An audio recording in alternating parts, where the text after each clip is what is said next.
Welcome to the Photo Store, where we take DIY to a whole new level. In our small business, we like to use classic ideas and modern technology to just bring the coolest things to our customers. Come along guys, I'll show you what we do.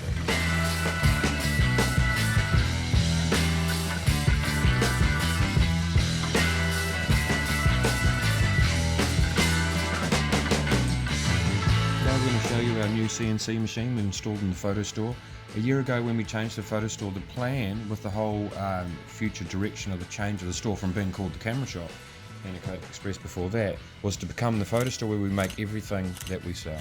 So we're going to make all our own frames, we're going to make all our own albums. We already make a lot of our own things, we already make our own mugs and photo books and photo canvas and so forth. We're going to expand that, and the frames is the biggie. And so we spent a little bit of time thinking about, well, if we're going to make our own frames, how are we going to do that? We're going to injection mold them, and we're going to 3D print them. And in the end it was decided to do it with wood, and rather than mitering the corners, going to make it out of a solid piece of laminated kiln dried pine, so that it doesn't cup and bow. And as you'll see in this video, that's exactly what we did. This all happened within about 3 weeks. Okay, let's make a YouTube channel, boom. So my name's Colin and this is my store. I've been here since May 1999. I've seen some changes. When I first started, it was a Kodak Express. It was part of a pharmacy out the back of the pharmacy, and I was just a young kid with long hair, but I always worked really hard like I owned the place, and I've always really enjoyed this job. And in May 1999 I was trained by Kodak on the Kodak way of printing photos. So basically we've hand printed every photo since 1999. We still do today.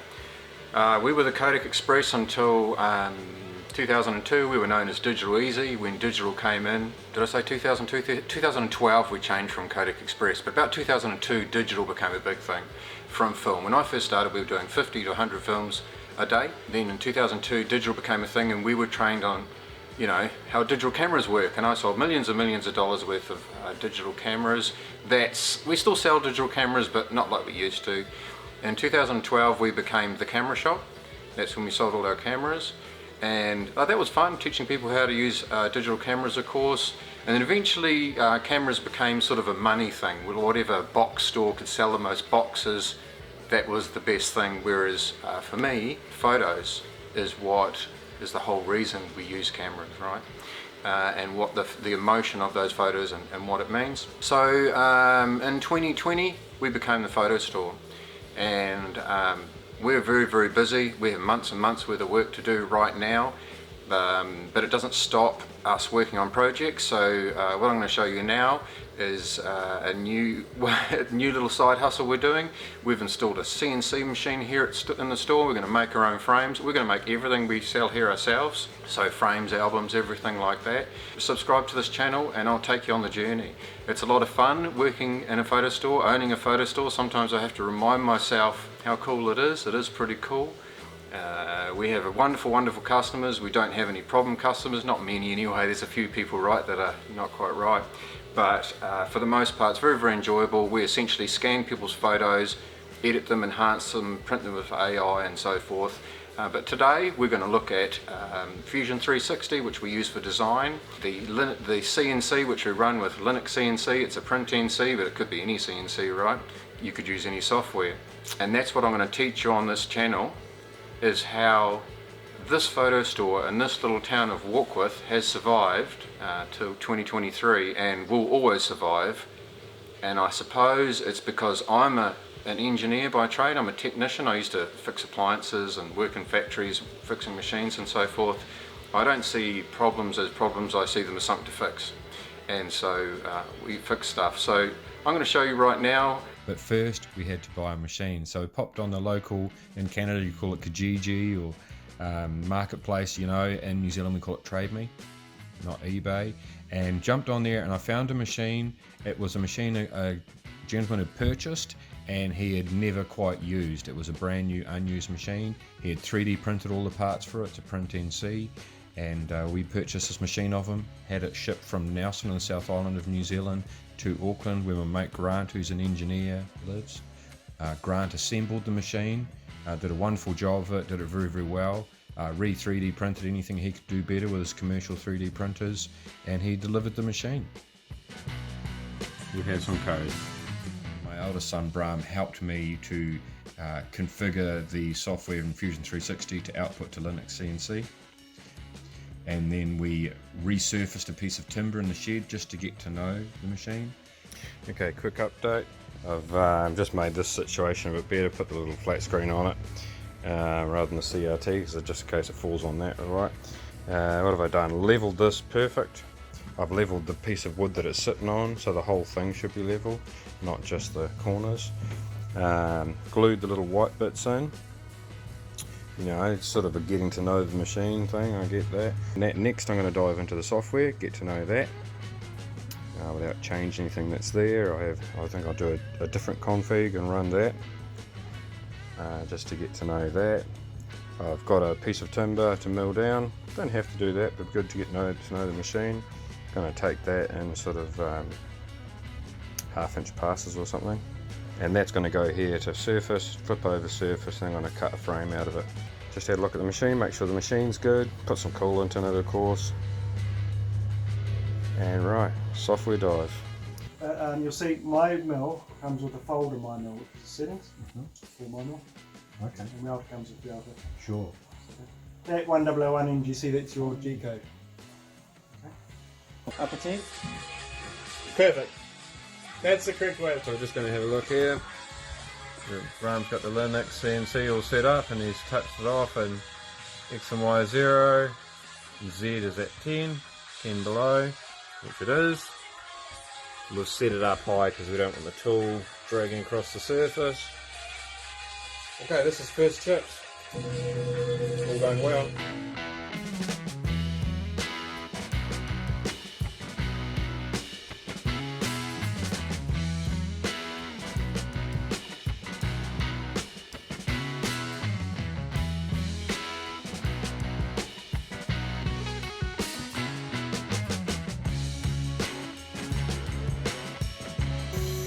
I think we went about 1/2 inch down with a 1/2 inch bit, and now we're doing a 1 mil finish cut. Made the frame, and it just went absolutely swimmingly. We had to make a few adjustments, just backwards and forwards to the laptop in Fusion 360, but you can just run the program again. The first test had gone so well that the next day I went to a local Mitre 10 Mega and purchased a load of 4x2 timber and plywood, and with the said trailer that you get loaned, took the CNC to work. This piece of ply is the top of my CNC, so that's ready to roll.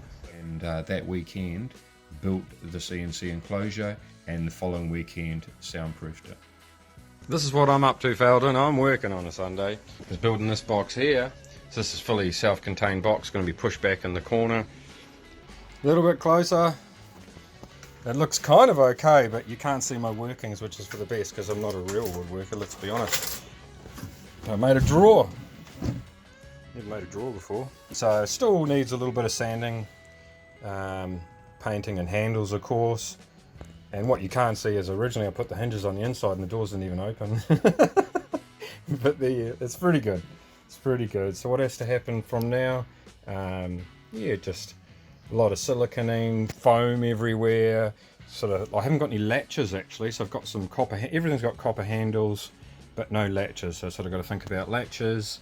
And then basically it's commission the machine, which is awesome. That's enough for a week, probably. So I've just finished painting it all, and I've just done a vacuum cleaner setup. Very happy with that. Found this little attachment, has a reverse thread on it. That goes into the spindle, down through this hole, and I'm right now adding lights, and I'm commissioning it this weekend. We're off to a wedding today actually, Shree's sister's wedding, but I'll just sneak in for a couple of hours. At work here. Look, I made a drawer. So I've put the lighting in, I've wired the lights on both sides. It's not flickering in real life. I've added in all the vacuum system, so that's all in. So I think it's ready to go. I primed and painted the whole cabinet inside and out, then used soundproofing paint inside. Then it was a layer of soundproofing material like you'd lay in a car, adhesive matte lead lined foam, and that worked very, very well. And another major improvement to the sound from the machine was to put a rubber gym mat underneath the CNC machine. So a very large rubber gym mat. It was like made from car tyres. I've done a major upgrade on the vacuum cleaner cupboard. Oh, you can't really see it, but in there's a cyclone system. So I've got this dust bin, literally, and that's the cyclone unit. So basically she's just siliconed in there now, and this is just a squeaky fit into there. That goes in this side, and then the vacuum cleaner goes to the top. Now the vacuum cleaner out, you know, ooh, a little bit of dust in there, right? Because this was just full of dust, but that should sort it. This will be full. The vacuum cleaner system before was incredibly efficient, actually.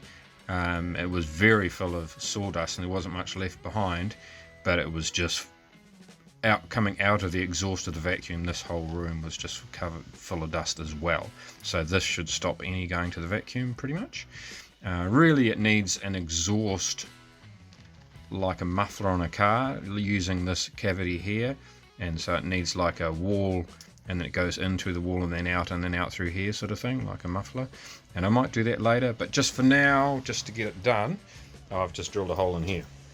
I will put a large hole here, like large, sort of 10 inches or so, and put a 10-inch pipe right up through the roof, because this is the heat from in here is now going to come into here, sort of thing, and this whole thing will just be ventilated. Put a bit of soundproofing on the vacuum door. I quite like this stuff for soundproofing actually, and it's a good fit, snug as, and it's overlapped a little bit, and so really a whole lot more soundproofing needs to happen in this room. I was just about to hook up the vacuum cleaner system and I noticed the lid was loose, and remembered I hadn't finished assembling it yet. I was waiting on a tool to arrive from the internet. Basically, we've always bought canned air. I've always kind of wanted an air compressor, but I've bought this. This is just, it looks like a hair dryer. Essentially it just blows air, and so that's one of the best investments you ever get. I think that cost $30 New Zealand dollars. And I've just used this to blow this out. Just hold it down for 2 seconds and push it 2 more times and you get some pretty decent air. Great for fixing computers and stuff.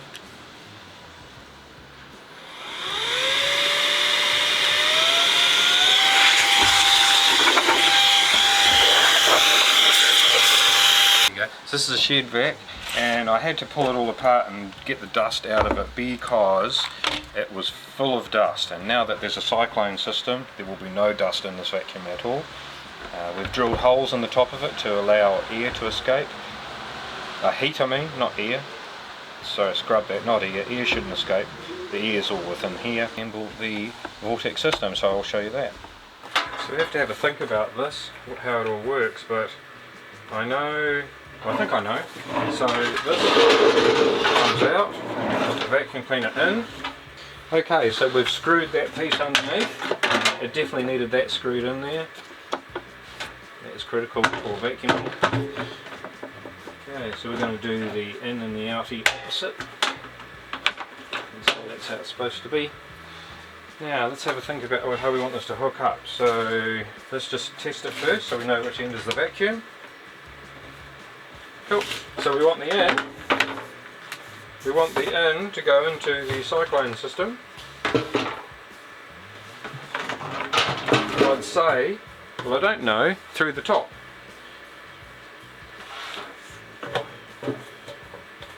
And I've just siliconed all these bits together.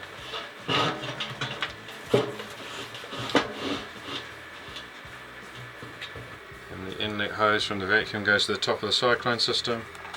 And then this hose that goes into the side of the cyclone system goes up through the bottom of the CNC machine, comes up there and around, and this is the hose here, so we should be able to vacuum with that now, and it should go into the cyclone system, not the vacuum, and that gets attached to the spindle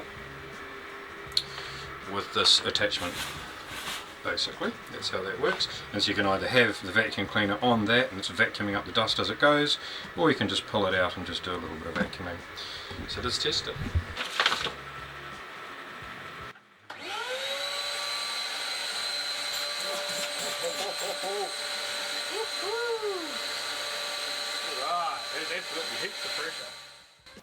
So what we have here is Fusion 360. This is how we designed our frames and made our nested frame path.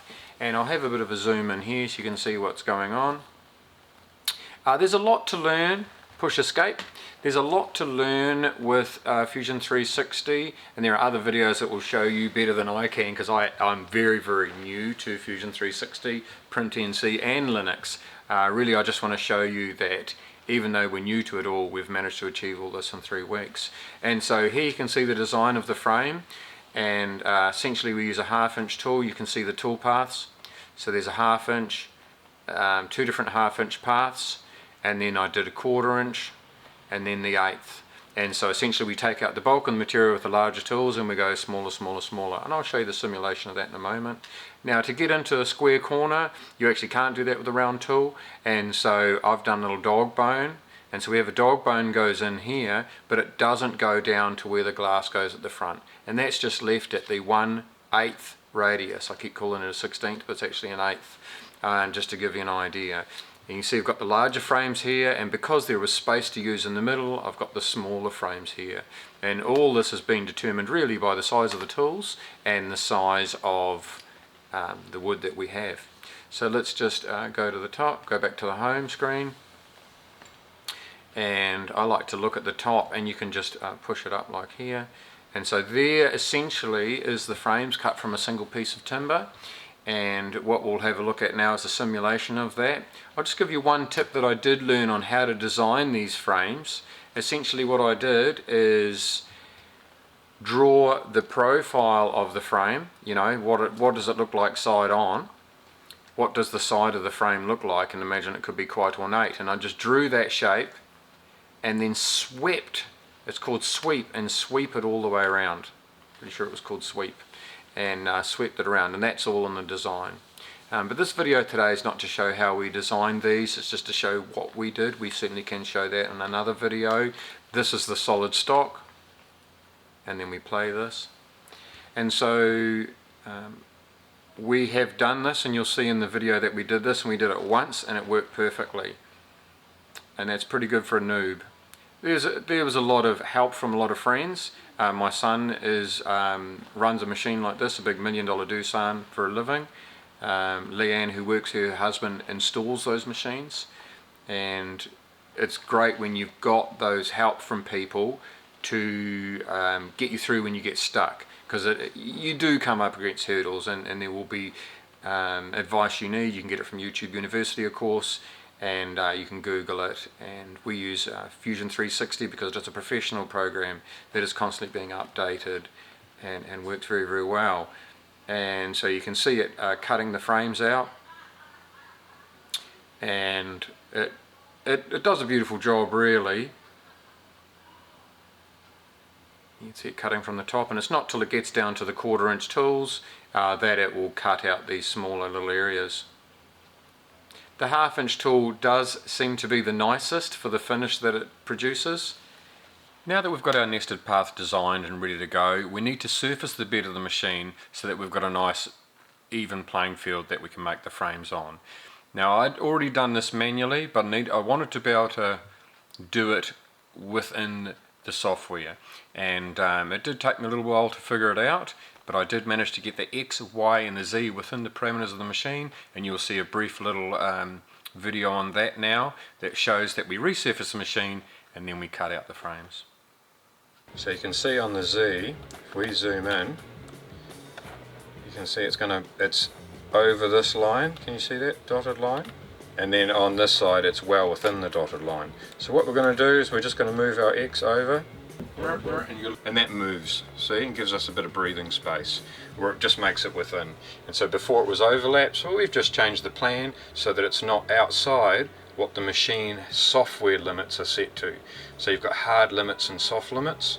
The hard limits are defined by little sensors. There's a sensor at the back of there, there's a sensor in here, there's a sensor here, that's actually the sensor wire.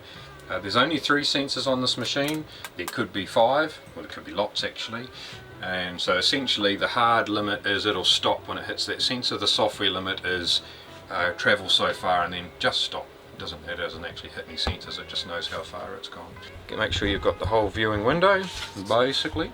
We're just going to run it with the window open. I'll introduce you to the machine properly in a minute. We're just going to see if our little program works. So we're just going to go reface this whole thing down 2 mil. I'm going to set the Z-axis a little bit higher as a test run, just to make sure we're safe and we don't plunge through the bed. And so we're going to do that now. We're going to go up. I'm holding shift so I go nice and fast. I'm going to click touch off on Z at 0, and we're going to push play. And I'm holding, I've got my finger paused over the F1 key to emergency stop and play.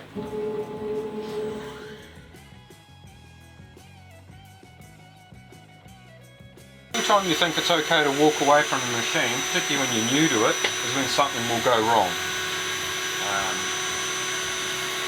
I cut 12 frames out of this and it went perfectly, but I was just about to run up to my car because it took about 6 hours. Okay, I'm getting ready on the F1.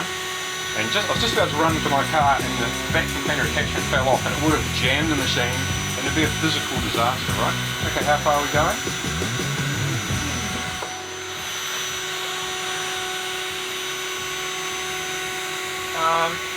I'm not confident that's got clearance. So I'm sorry, but we're going to wait for it to go all the way to the end. I'll fast forward you probably. But I'm going to watch it. I want to get a real feeling. Well, what is this? But anyway, this is the first time I've ever managed to successfully program the bed surface and not have to just program it with, well, like as the first time I mowed the lawn, like with the keyboard. It was quite funny. I just went up and down, left and right and did it just to get it right. And the reason I'm resurfacing it now is I wasn't confident that this was perfectly flat even though I'd surfaced it. It doesn't feel flat, it feels like it bows down here. Because wood swells and contracts with the moisture of the day and the season. So I'm just watching where it goes to now to get a feel for it. It's about 1 centimetre in. We work in metric in New Zealand, but because this is a Kodak, the store, I actually am running this machine fully on Imperial. I'm running Imperial tooling. It's sort of a bit silly, but I like doing things for cool reasons. And so I bought all the tooling as American tooling, all Imperial, and I'm making all the frames in inches. But I'm reinventing frames. I've changed the frame design 6 different ways. Oh, here's the frames, by the way, that were made on the machine. And so this is using a 1/2 inch tool, and then a 1/4 and then a 1/16. And instead of doing 4x6, it's 4.5 by 6. It's photo ratio of a phone, which is 3/4. Okay, I'm just going to have a look now. Ooh, it's not going to work, so we need to move it over. So the first time I resurfaced the machine, because my X, Y and Z was out of parameters, I actually just did it manually. I couldn't get the program to run, and rather than worrying about it and spending a lot of time figuring it out, because I'm sure I would have, but I was running out of day, I just used the keyboard, I turned the spindle on clockwise, powered it up to a good amount of speed, lowered it down into the surface, and I just went around like a lawnmower, up and down in rows until I'd resurfaced it. Looks perfect. But I notice everyone always, when they're running CNC programs, don't have the dust protection on. I am going to run the dust protection, so you can see, you've seen where it cuts. I'm going to put this on now because I need to know that this works. Because really, just running your bed resurfacing program is learning how to use the machine, right? Okay, so it's all working within parameters now. I want this on good. Unfortunately, it does need to push this down about 1/2 inch. Just the design of it, right? Ooh, it's a little bit loosey-goosey on there. I'm going to turn the vacuum on. The water cooling's on. Let's run it. And so half an hour later, the bed was ready to go, and I don't know if I passed my CNC apprenticeship by doing it with that method, but the very next day I was able to run my first nested frame program.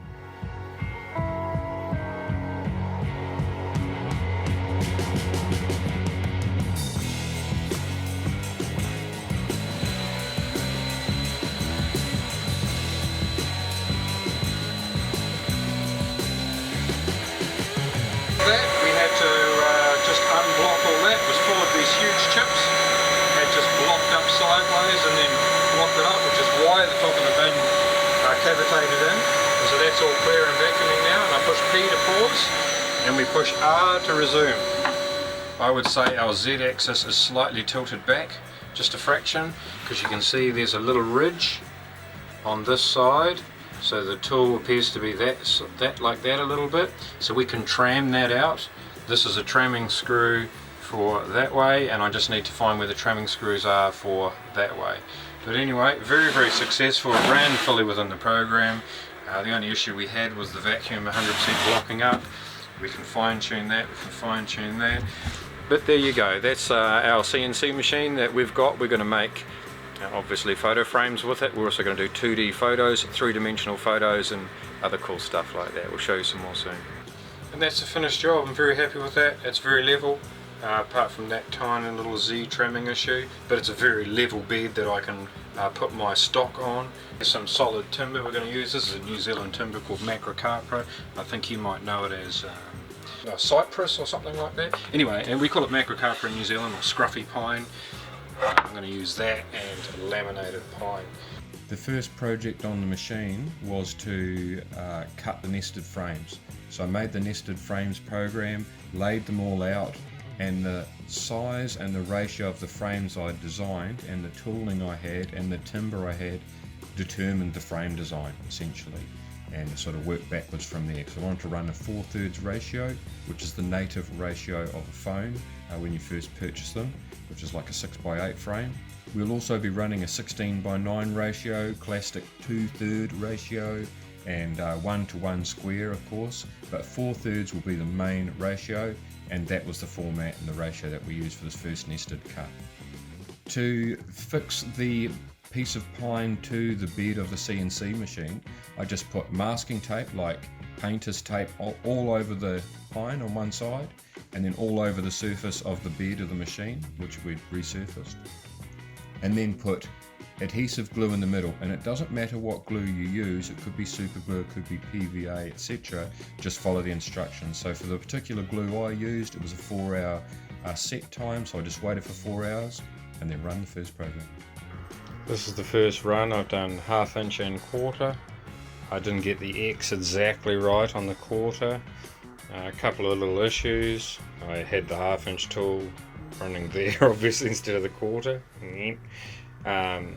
And I had my height wrong here. I don't know if you can see, but it sort of stepped down a little bit funny. So we're 1 week in, we've made our first frame, the machine's tested and working, we built the enclosure, had to go to my wife's sister's wedding, and that was really cool. And then the very next week we went to Christchurch. So Sheree and I flew to Christchurch, the South Island of New Zealand. It was great to go back down there and just spend some time, although Christchurch is very different now after the earthquakes, but it's still great to go down, do a bit of op shopping and go see the old haunts. So we flew back to Auckland, came back up here to Warkworth, and then the very next week we went down with our boys to Dunedin, which is another main city in the South Island. This time we're visiting families, lots more op shopping, flew back up and continued the nested frames. And I was absolutely wrapped with the results of making that first set of nested frames with the CNC. It just worked perfectly, absolutely perfectly. I knew I was going to be able to make any shape frame in the future using that system. It was just a matter of fitting it in the workflow of the day of a busy photo store.